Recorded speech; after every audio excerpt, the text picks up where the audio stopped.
always going full gas. Hugh Carthy went full gas. Look at his face. The zygomatic cheekbone expression. Look at the atrophy, the sarcopenia on the quadriceps. The patella tendon is pinging. How lean.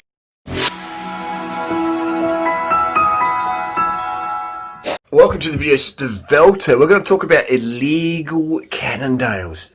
Cannondales that were going to be banned.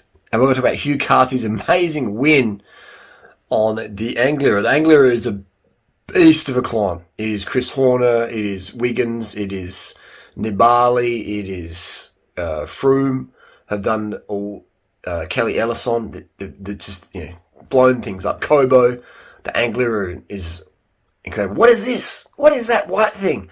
That is a weight they used to have to put in the Cannondales Super 6. The Cannondales Super 6 complete bike used to be under 6.8 kilo. So to make the UCI rule, they used to have, this is 2011. This is 2011. They had to put a weight, add weight to the bike. Now, Hugh Carthy's bike is about 7.4 kilo. We'll get to that. We also look at the marginal gains. What is Dan Martin doing out there in the wind? He just sat in the climb, just didn't even get the draft. Marginal gains, people. Marginal gains. These riders are still not getting marginal gains. Some of them are, some of them aren't. It's crazy. Looking back, where's the mirror? When you look back at 450 watts, your breathing gets shunted. Hugh Carthy looking up the front. Didn't look back at all. Good work. Good work. Let's get into some nitty gritty here. We've got heavy bikes for, not Wild to Whip it, Walt Poles, you know.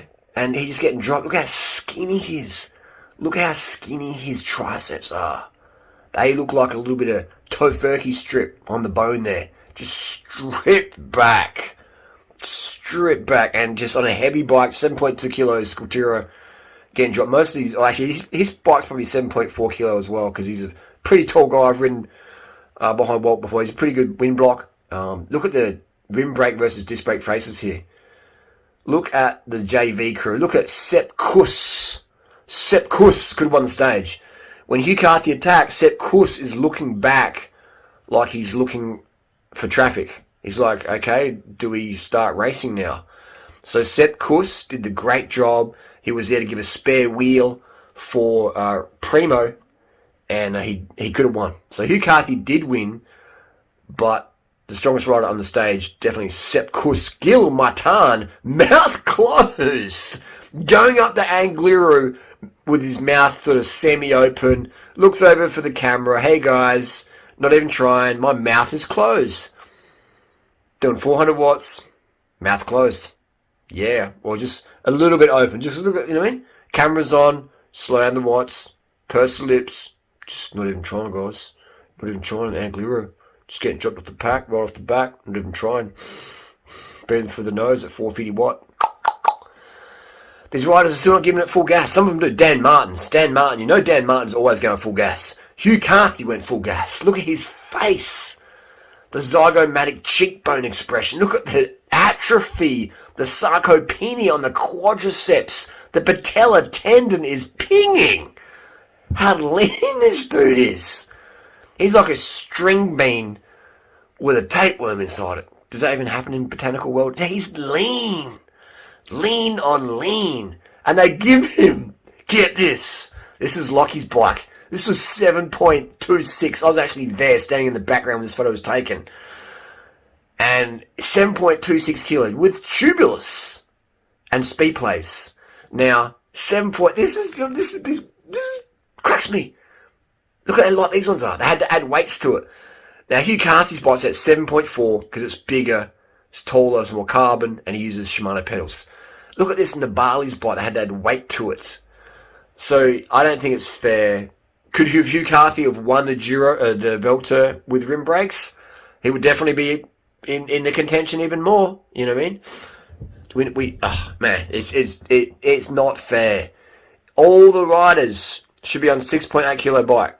You know, all of them, not 7.4 kilo, not 7.8 kilo, not a 7.9 kilo S5 Cervelo. Gilberto Simoni, 630. Remember this? Legalised my Cannondale program. This is back in 2003 when I was selling Cannondales. And they were so light.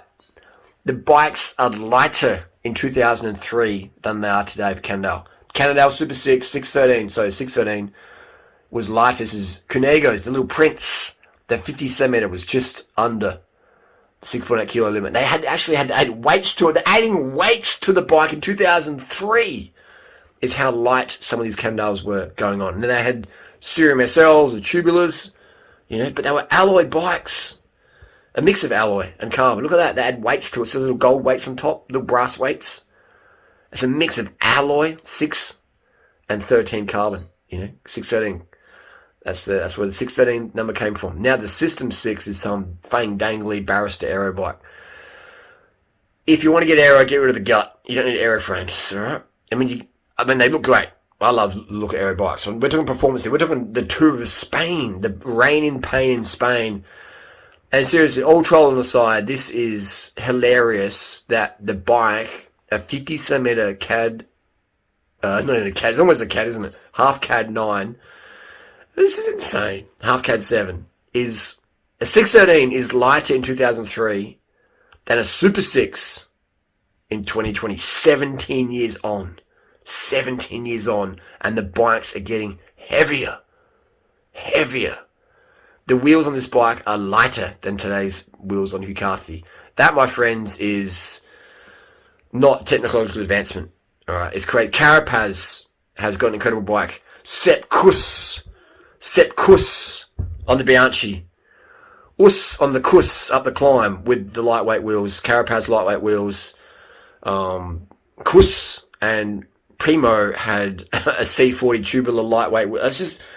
It's insane. I don't like seeing potentials capped by performance product. It's insane. Disc brakes have no room in the peloton. Disc brakes are for dirt.